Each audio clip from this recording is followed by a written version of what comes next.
오늘 저는 여러분과 함께 예수님과 우리와의 올바른 관계라는 제목으로 은혜를 나누고자 합니다. 성공적인 신앙생활은 예수님과 우리 성도와 어떠한 위치와 관계를 가지고 있는가, 이것을 올바르게 터득할 때 우리에게 주어지는 것입니다.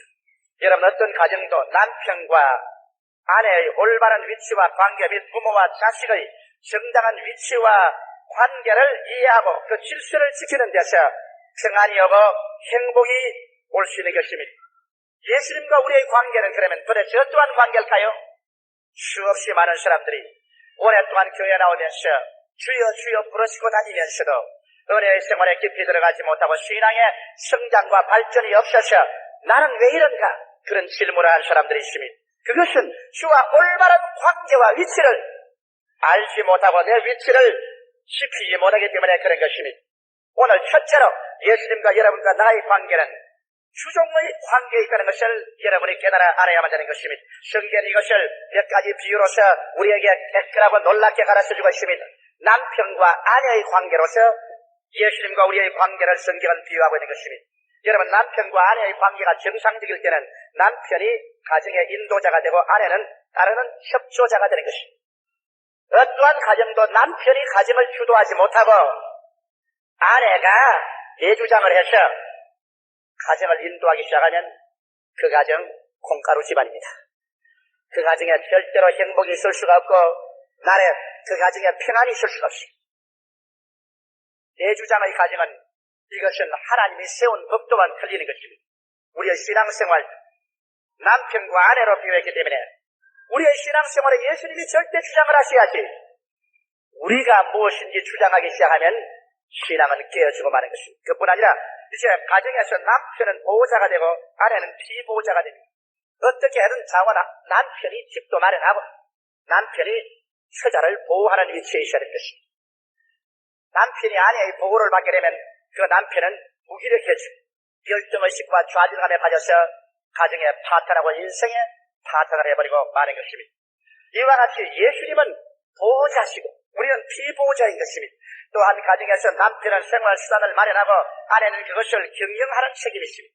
요새는 남녀 동등권이고 또 경제 상태가 여러 가지 옛날보다 복잡해서 남편과 아내가 다 동시에 직장을 가고 돈을 버는데 사실 정상적인 가정은 아내는 집에서 가정을 경영하고 남편이 경제생활을 책임져야 됩니다.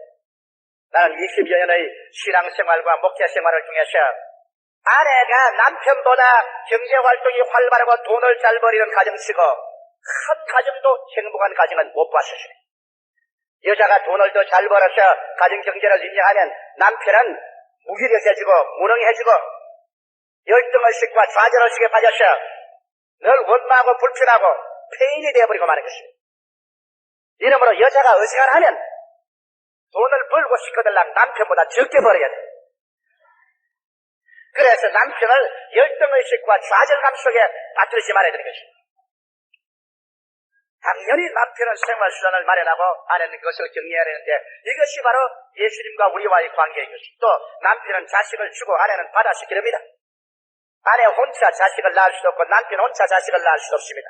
남편이 자식을 주고 아내는 자식을 받아서 치르는 이러한 책임이 있습니다. 이것이 바로 남편과 아내의 관계 때 우리 주님과 우리 예수 믿는 사람의 관계도 이런 관계라는 것입니다. 또 나아가서 성경에는 포도나무와 가지의 비유를 들어서 우리에게 보여주고 있는 것입니다. 여러분, 우리가 보면 포도나무는 주체고 가지는 붙어 있습니다. 가지는 아무리 잘려도 포도나무가 죽지 않지만은 포도나무를 잘라버리면 가지하고 다 죽습니다. 그래서 나무가 주체고 가지는 붙어 있습니다.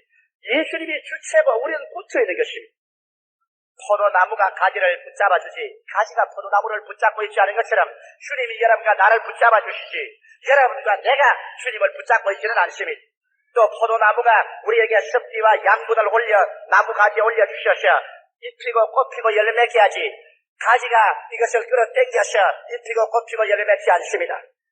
나무 가지는 영양분을 공급해서 열매 맺게 할 책임이 있고 가지는 그곳에 붙어 있으면 나무가 그 일을 해주는 것입니다. 그리고 가지는 포도나무를 위해 열매를 맺습니다. 포도나무는 열매를 스스로 맺지 않아요. 가지를 통해서 잎도 피고 아름다운 꽃도 피고 좋은 열매도 맺는 것입니다. 이것이 바로 예수님과 우리와의 관계인 것입니다. 또 나아가서 성경에는 우리 예수님과 우리와의 관계를 머리와 몸의 관계로 비유하고 있습니다. 머리는 온몸을 지휘하고 몸은 순종한, 머리는 온몸을 돌보고 몸을 보호하고 몸은 그 보호를 받습니다. 이와 같이 예수님과 우리의 관계는 주종의 관계에 있다는 것을 알고 우리가 그 발 앞에 엎드려서 종이 그 주인을 그 여종이 주모의 손을 바라봄 같이 주님을 바라보고 주님을 의지하는 삶을 살아야 우리의 올바른 신앙이 되지. 우리가 주님 앞서서 주님을 이끌어 나가기 위해서 뛰는 것은 올바른 신앙이 아닌 것입니다. 둘째로 우리가 알아야 될 것은 주님과 우리가 행위에 있어서 주님은 능동적이고 우리는 수동적인 관계이십니다. 주님이 액티비티를 가지시고 우리는 리셉티비티를 가집니다. 주님은 언제나 행동하시고 우리는 언제나 그것을 받아들이는 위치에 있습니다. 성경에는 우리 사람을 비유해서 말할 때 성전이라고 말했습니다. 성전에는 성령을 모시고 있는 그릇입니다. 또 사람을 하나의 그릇이라고 말했습니다. 그릇은 용기로서 그 속에 무엇을 담아놓는 것이지 그릇 그 자체가 무엇을 하는 것이 아닙니다. 이와 같이 여러분과 나는 행동하는 것이 우리의 주 임무가 아닙니다. 하나님 앞에서 우리는 받아들이는 것이 우리의 주 임무인 것입니다. 이러므로 주님께서 하시는 것은 우리를 사랑해 주시는 것은 주님의 임무고 사랑을 받는 것은 우리의 관계인 것입니다. 요한일서 4장 10절에 보면 사랑은 여기 있으니 우리가 하나님을 사랑한 것이 아니요 오직 하나님이 우리를 사랑하사 우리 죄를 위하여 화목제로 그 아들을 보내셨음이니라. 종종 우리가 예수님을 사랑하자 하나님을 사랑하자고 말합니다. 그러나 실상은 하나님의 사랑을 받아야 사랑할 수 있는 것입니다. 하나님은 능동적으로 우리를 사랑하시고 우리는 사랑받는 관계에 있는 것은 남편과 아내의 관계와 같습니다. 저는 지난 15년 동안의 결혼 생활 가운데서 우리 집사람하고 다른 것으로 다투지는 않았습니다. 내가 봐서 우리 집사람 다른데 조금도 흠을 잡을 수가 없어. 나보다 더 지혜롭고 공부도 나보다 더 잘하고 인물도 나보다 더 잘나고 랩스도 나보다 더 있고 내가 뭘 봐도 우리 집사람보다 내가 낫다고 볼 수가 없어. 그런데 그런 것 가지고 내가 불평을 해서 싸운 것은 없는데 그러나 싸운 게 있습니다. 뭐냐? 사랑을 안 해줘서 내가 싸웠다고. 왜냐하면 내 생각에는 우리 집사람과 결혼할 때 우리 집사람이 우리 집 할머니와 우리 집 어머니로 생각했습니다. 우리 집 할머니 품에서 내가 자랐는데 우리 할머니는 쭉쭉한 그전 만지고 밤새도록 내가 몸부림을 쳐도 날 엉덩이 두들겨주고 날 사랑해주고 있는 대로 용납해주고 귀하게 먹여주고 우리 어머니도 무조건 하고 날 사랑해주고 날 용납해주는데 여자는 다 이런가 보다 나 그렇게 생각을 했습니다. 그래서 장가를 결면은 우리 마누라도 나 무조건 하고 날 사랑해주고 위로해주고 용납해주고 하는데 가만히 기울어져 보니까 우리 할머니나 우리 어머니처럼 그렇게 안 해준단 말이에요. 이상하다. 여자는 똑같은 여자인데 왜 안 이래줄까 싶어가지고서 그래서 왜 사랑을 안 해주려고 내가 자꾸 불평을 합니다. 당신은 왜 사랑을 안 해주노? 그래서 우리 집사람의 말이 당신이 사랑을 해줘야 내가 또 받아서 해주지 그래. 그거 틀렸다고. 당신이 먼저 해줘야 된다고. 15년 동안 나는 우리 집사람이 나를 사랑해주기를 기다렸습니다. 그래서 그 때문에 불평을 했는데 내가 가만히 이제 알아보니까 예수님과 우리의 관계가 남편과 아내의 관계라 그러는데 언제 우리 예수님 사랑했나요? 우리는 예수님 향해서 온갖 죄를 짓고 불의하고 추악하고 반역했는데도 예수님은 일방적으로 우리를 사랑해 주어서 예수님은 능동적으로 우리를 사랑하고 우리는 사랑받는 위치에 있는데 예수님과 우리의 관계가 남편과 아내의 관계가 되시니 내가 잘못했구나. 45살이 되어야 이제 내가 무조건 사랑해 줘야 되겠구나. 그래서 이제야 도를 깨닫고 요사이는 무조건 사랑했습니다. 무조건. 좌우간 좋든지 하다든지 잘해주는지 모르는지 무조건 나의 책임은 능동적으로 사랑해주는 것이고 우리 집사람은 내 사랑을 받는 책임이다. 그리고 그 다음에 돌려주는 책임이다. 여러분 오늘날 그렇기 때문에 우리 하나님 앞에 나올 때 우리가 하나님을 사랑하는 건 아닙니다. 하나님께서 능동적으로 여러분과 나를 위해서 이미 사랑해 주셨습니다. 하나님이 세상을 이처럼 사랑하사 독생자를 주셨습니다. 언제 우리 달라고 그랬나요? 예수님 십자가에 올라가서 양손과 양발에 대못 박히고 가시관 쓰고 옆구리 참받고 물과 피를 다 쏟고 죽으신 것 언제 우리가 해달라고 했나요? 주께서 능동적으로 오셔서 우리 위해서 그렇게 고난당하심으로 말미암아 여러분과 나를 죄와 저주와 절망과 죽음에서 건져주시는 우리의 위치는 어떤 위치냐? 이 사랑 받아들이는 것밖에 없습니다. 할렐루야. 또 우리 주님은 구원하고 우리는 구원받은 관계. 오늘날 다른 종교가 천당에 못 가는 이유는 자기들의 스스로의 힘으로 능동적으로 구원의 길을 마련해 보려고 합니다. 인간의 좋은 윤리나 도덕적인 행위로서 자격을 얻어 구원의 길에 들어가 보려고 하고, 혹은 종교의식이나 제도를 통해서 제사를 드림으로 자기 자격을 얻어서 하늘나라에 올라갈 공로를 쌓아보려고 하는 것입니다. 그러나 여러분, 하나님과 우리의 관계는 능동적이고 수동적인 관계인 것입니다. 우리가 앞서서 무엇을 해서 구원받을 수는 없습니다. 주님께서 능동적으로 여러분과 나를 위해서 우리의 죄와 불의와 추악과 저주와 절망을 한 몸에 걸머주시고 십자가에서 고난당해서 청산하시고 죽으셨다가 부활하셔서 다 이루어 놓으시고 난 다음에 여러분과 나에게 무조건 구원을 주시고 여러분과 나는 구원을 받아들이는 자리에 서 있는 것입니다. 이 구원을 받아들여야 돼요.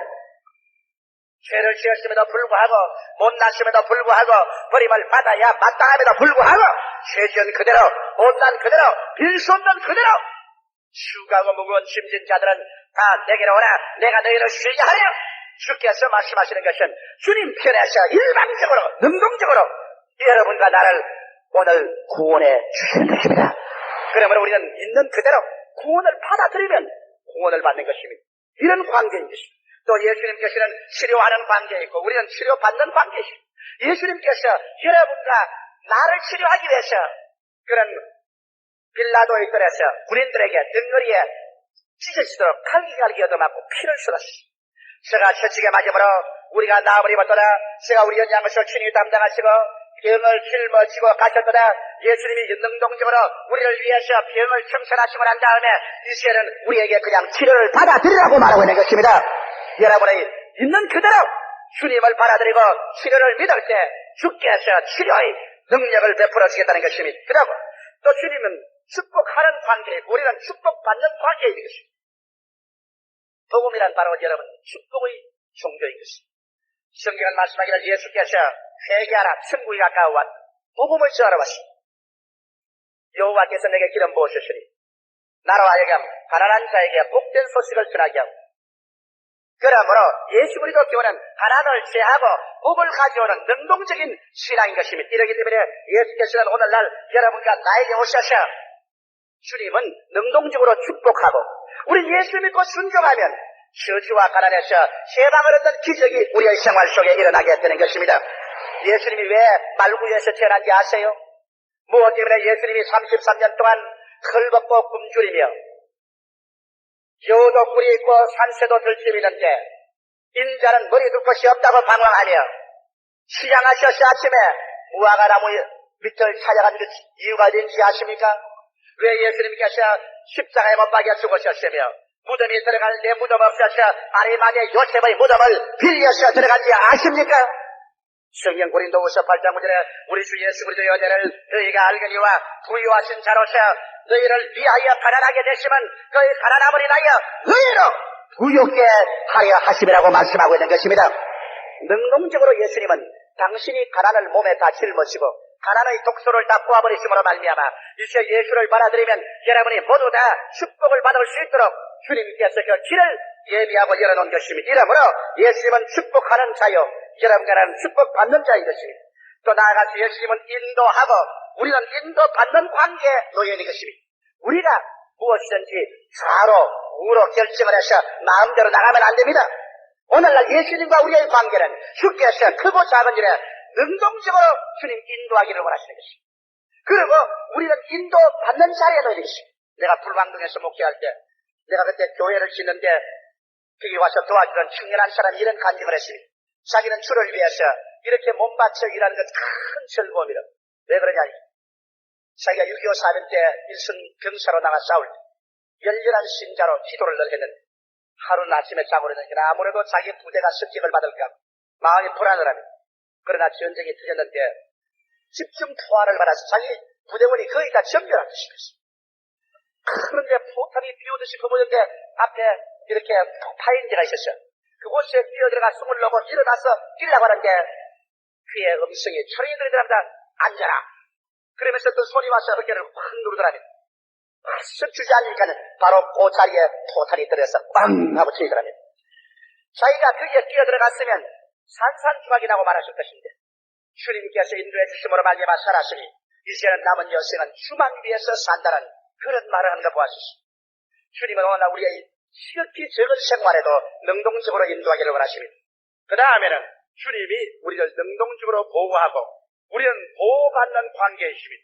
히브리서 13장 5절로 6절에 보면 돈을 사랑치 말고 있는 바를 종한 줄로 알라. 그가 친히 말씀하시기를 내가 과연 너를 버리지 아니하고 과연 너희를 떠나지 아니하리라 하셨느니라. 그러므로 우리가 담대히 가로되 주는 나를 돕는 자신이 내가 무서워 아니하겠노라. 사람이 내게 어찌하리요 하느라. 주께서는 오늘날 여러분 주를 의지하면 주께서 능동적으로 오셔서 여러분과 나를 원수의 올무에서 면하게 해주시고 여러분을 파멸하는 것에서 지켜주시는 것입니다. 도적이 오는 것이 도적질하고 죽이고 멸망시키는 것뿐이 예수님이 온 것은 양으로 생명을 얻게 하되 더 풍성히 얻게 하려 오신 것입니다. 그 다음 나아가서 주님은 능동적으로 채우시고 우리는 채움을 받는 관계에 놓이는 것입니다. 시편 81편 10절에 보면 나는 너를 애굽 땅에서 인도해 낸 여호와 내 하나님이니 내 입을 넓게 열라 내가 채우리라. 우리 하나님은 채우지 않고는 가만히 계시지 못합니다.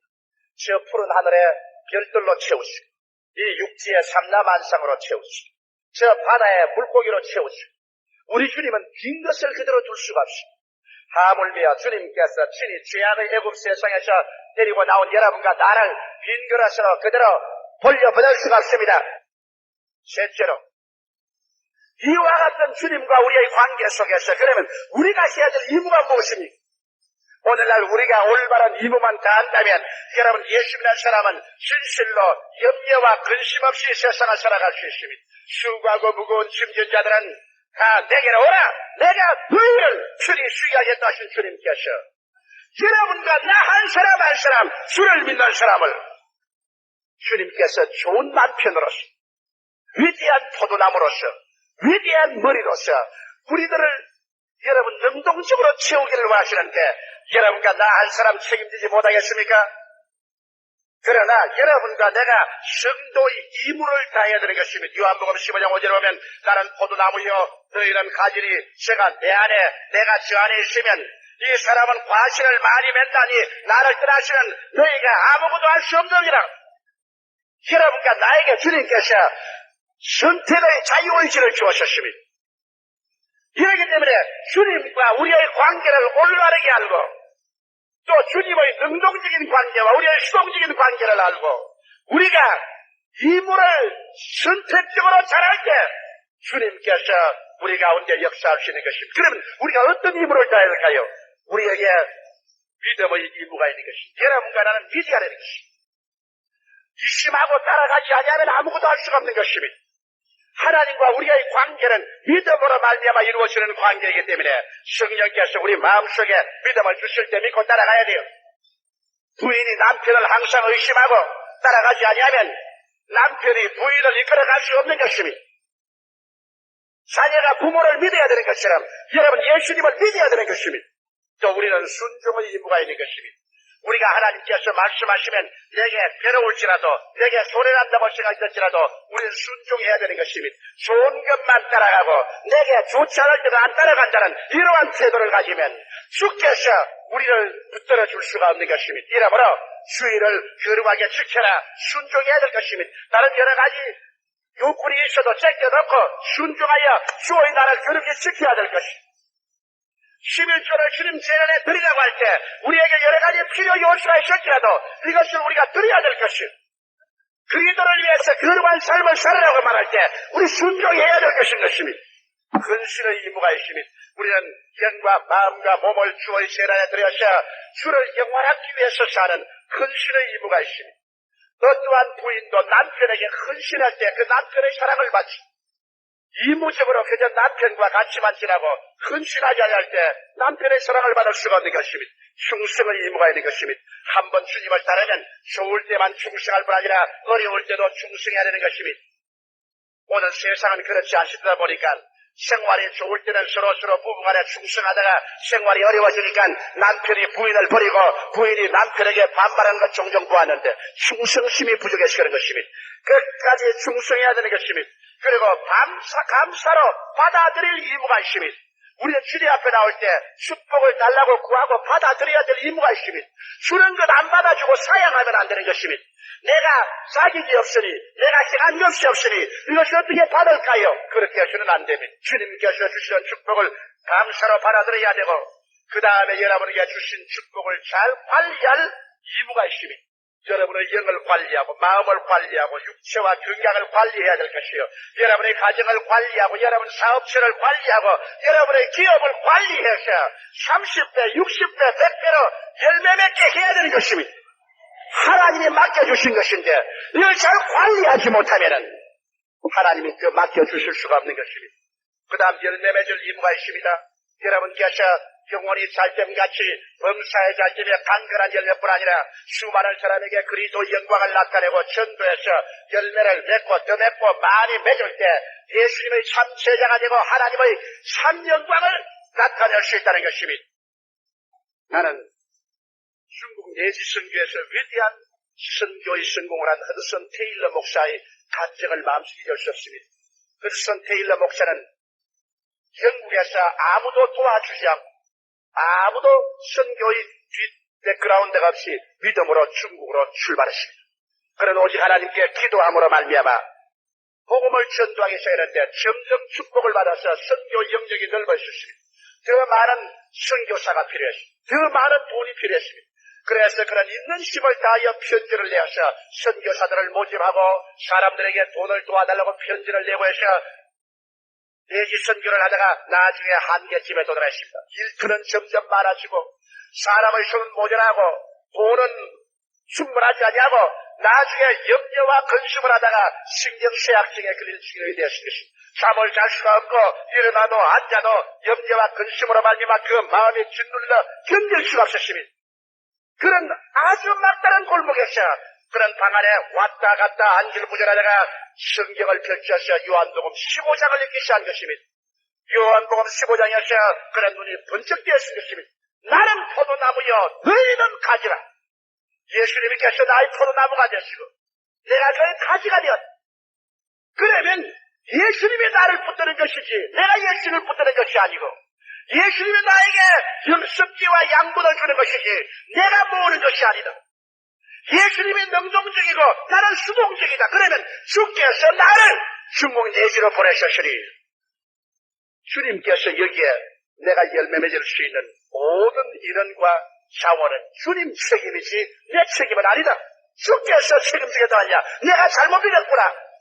내가 주님 믿음으로 감사로 받아들이고 믿고 이 예수를 괜찮을 것인데 불신앙으로 불안과 초조로서 주의 길을 막았구나.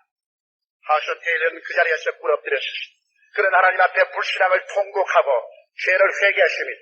그러고 난 다음 예수님께서 신랑이요 자기는 부인이고 예수님이 포도나무요 자기는 가지고 예수님이 머리요 몸인 관계를 깨닫고 전폭적으로 이치하자 주님께서 넘치는 일원과 재원을 보내셔서 선교 역사상 가장 위대한 중국 내지 선교에 성공한 것입니다. 오늘날도 주와 올바른 관계에 서게 될 때 여러분과 나는 평화로 꽉 들어찬 축복으로 넘치는 위대한 삶을 살 수가 있습니다. 다 같이 고개숙여 기도드리겠습니다.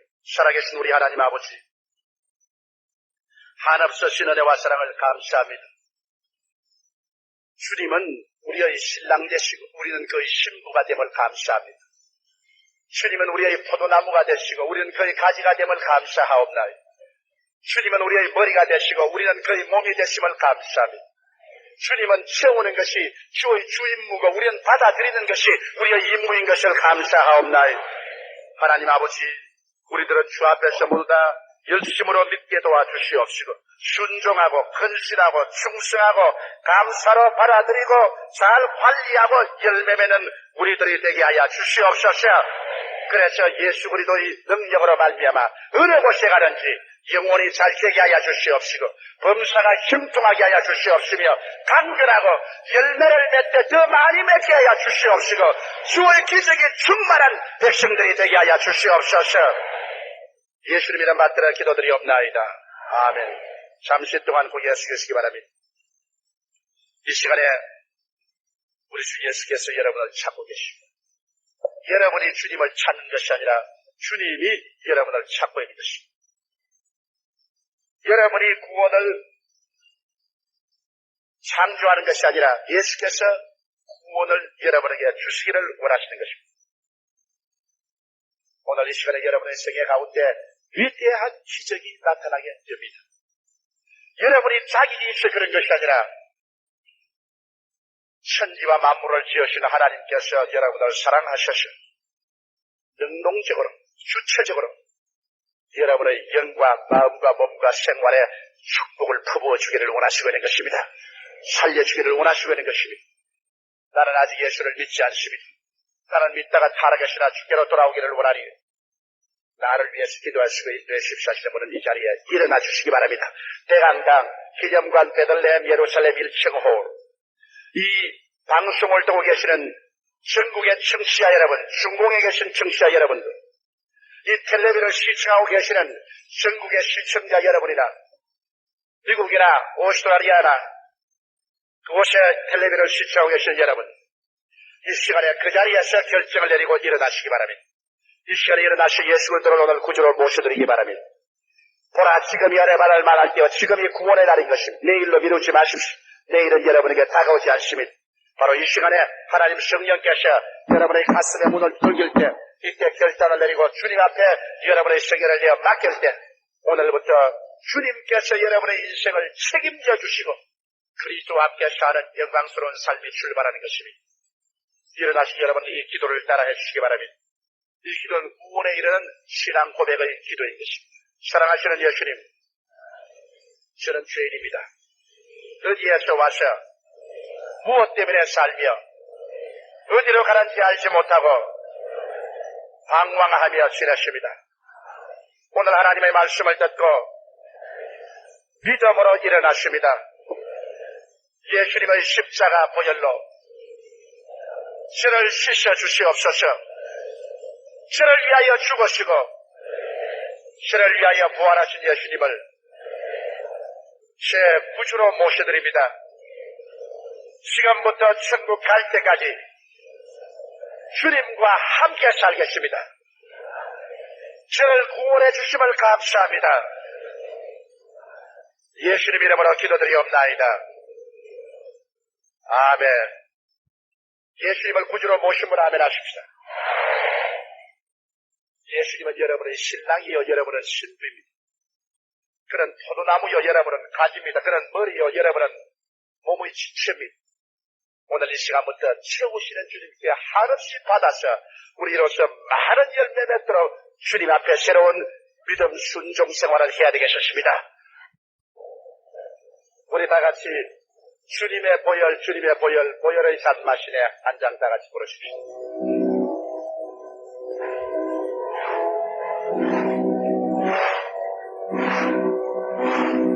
주님의 보혈, 주님의 보혈, 보혈의 잔마신에 이스라엘의 거룩한 제사같이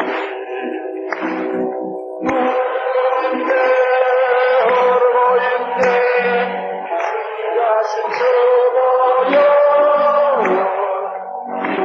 부모로서 오래 부르며 영원히 마시겠네. 성령으로서 네에 삼겠네.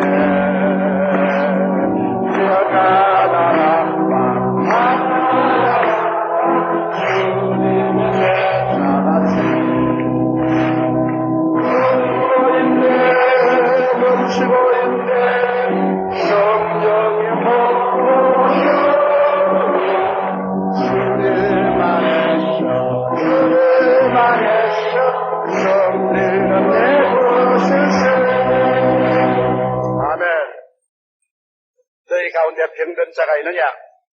믿음의 기도는 병든 자를 구원하리니 주께서 저를 일으키시라고 말씀하셨습니다. 오늘 육신이 병들어 오신 분은 아픈 데 손을 얹으시기 바랍니다. 육신이 병들어 오신 분은 아픈 데 손을 얹으시고 문제를 가지고 오신 분은 가슴에 손을 얹으시기 바랍니다. 살아계신 우리 주님께서는 우리 기도를 통해서야만 역사합니다. 너희가 무엇인지 내 이름으로 내게 구하면 내가 시행하리라. 내가 없는 것은 구하지 아니함이라고 말하셨습니다. 하나님 우리 아버지, 오늘 이 시간에 예수 이름으로 우리는 주님께 구합니다. 이 자리에 와 계신 성령 보혜사 그 놀라우신 능력과 권세로서 육신이 병들어 아픈 데 손을 얹은 사람들마다 날씨가라 예수 이름으로 고쳐주시옵소서. 생수의 강물같이 넘쳐흐르는 주의 치료의 능력, 성령의 보배로운 권세가 아버지 각자 속에 넘쳐나게 흘러들어가 주시옵소서. 이 자리에 와 계신 보혜사 성령이시여, 그 성령님의 능력으로 말미암아 각자의 몸속에 불같이 역사하여 주시옵소서. 그래서 모든 육신의 질병을 이 시간에 도말시켜버려 주시옵시고 이 시간에 멸하여 주시옵소서. 깨끗이 고쳐주시옵기에 간절히 기도합니다. 모든 질병과 고통은 각 사람 몸에서 이 시간에 묶음을 놓고 떠나갈 것을 명하노라. 예수님 이름으로 명하노라. 하나님 아버지, 우리 두세 사람이 땅에 삽심하여 문제를 가지고 하나님께 기도하고 구합니다. 수많은 문제들이 우리에게 있습니다.